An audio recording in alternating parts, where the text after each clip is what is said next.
Hey guys, Jade Alpine Companies. Still working on this basement facility here in Denver. A leaking wall. So we've got a structural parge coat, a few coats actually over everything. We got our ports installed. Got most of the injection done. Most of the water stopped. Keep plugging away.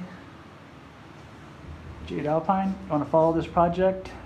Check out my website, www.alpinecompanies.com. Click on my YouTube link. You can watch over 3,000 other projects.